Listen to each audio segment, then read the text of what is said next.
নমস্কাৰ বন্ধু বান্ধৱী সকলোকে মোৰ চেনেলটোলৈ স্বাগতম জনাই নতুন এটা ভিডিঅ' লৈ আহকচোন। আজি কল ফুলৰ ৰেচিপি এটা লৈ আহিছোঁ। প্ৰথমতে কল ফুলটো বাকলিটো গুচাই দিয়া হৈছে আৰু এইখিনি ভালদৰে মই কাটি লোৱা হৈছে। সেইখিনি কাটি লোৱা হৈ গ'ল মোৰ। এনেদৰে ভালদৰে অলপ সানি লৈছোঁ। তাৰপিছতে মই আলু লোৱা হৈছে, পিঁয়াজ দুটা, জলকীয়া। এতিয়া মই থালখনত আদা পিঁয়াজ, নিমখ, হালধি আৰু জিৰা পাউডাৰ, কেৰাহীটো গৰম হ'ব দি তাতে তেল দিয়া হৈছে। অকণমান তেল দিয়া দিছোঁ, তেল মই বেছি দিয়া নাই বাৰু। তাতে দুখোলা তেজপাত দিয়া হৈছে। কাটি লোৱা পিঁয়াজখিনিও দি দিছোঁ মই। সেইখিনি ভালদৰে ভাজি ল'ম, ৰঙচুৱা কৰি ল'ম অলপ। জলকীয়া লৈছোঁ মই 5টা। সেইখিনিও ভালদৰে ভাজি লোৱা হৈছে। পিঁয়াজখিনি অকণমান ৰঙচুৱা হ'ব দিম। মোৰ পিঁয়াজখিনি ৰঙচুৱা হৈ গৈছে, তাতে মই হালধি পাউডাৰ ব্যৱহাৰ কৰিছোঁ। মিডিয়াম চামুচেৰে 1.5 চামুচ।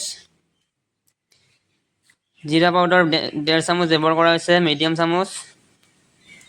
এইখিনিও ভালদৰে লৰাই দিম, যাতে মছলাখিনি তলত লাগি নাযায়। যাতে পেষ্ট কৰি লোৱা আদা নহৰুখিনিও মই ভালদৰে ভাজি ল'ম, যাতে আদা নহৰু কেঁচা গোন্ধটো নোযোৱালৈ ভাজি ল'ব। অকণমান নিমখ দি দিয়া আছে তাতে। সেইখিনি অকণমান ভালদৰে ভাজি লোৱা হৈছে মোৰ। এতিয়া কাটি লোৱা কল দিলখিনি দি দিয়া হৈছে।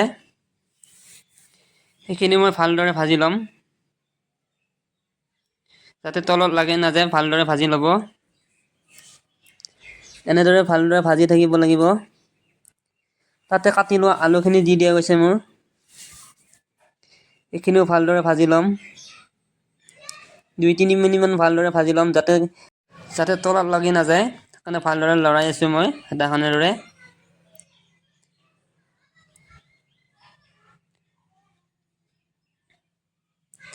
এনেদৰে ভালদৰে ভাজি লোৱা হৈছে।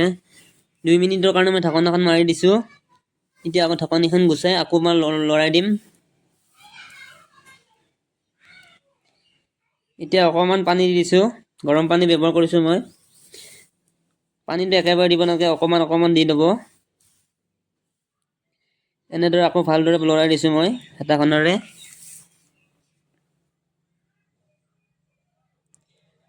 পানী অকণমান ব্যৱহাৰ কৰিছোঁ।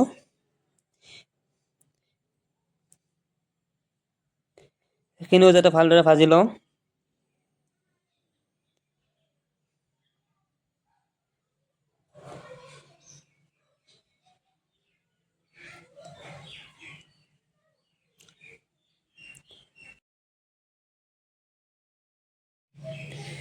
এনেদৰে ভালদৰে ভাজি আছোঁ মই এতিয়া কলডিলখিনি।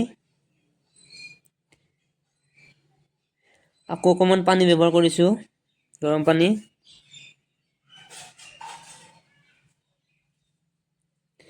এনেদৰে লৰাই দিছোঁ মই হেতাখনেৰে।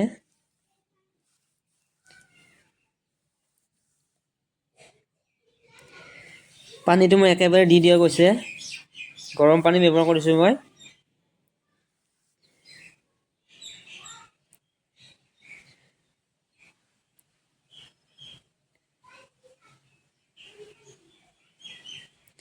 নিমখটো সোৱাদ অনুসৰি দিব। মই প্ৰথমতে নিমখ দিয়া গৈছে, সেইকাৰণে অকণমান দি দিছোঁ এতিয়া।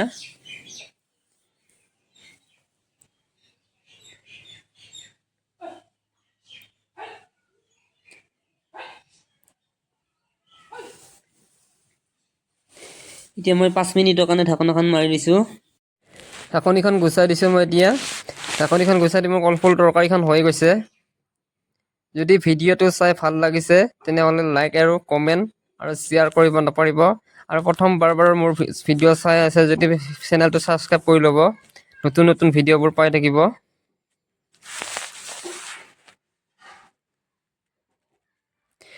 আশা কৰোঁ আপোনালোকে এনেদৰে বনাই খাবচোন কলফুল ভাজি।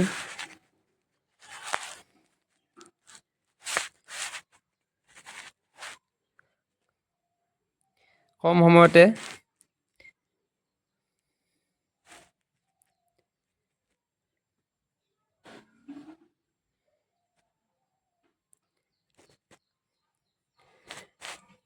মোৰ তৰকাৰীখন হৈয়ে গ'ল, কলফুলৰ তৰকাৰীখন।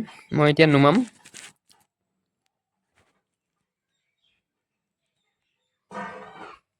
চাওক কি ধুনীয়া হৈছে তৰকাৰীখন।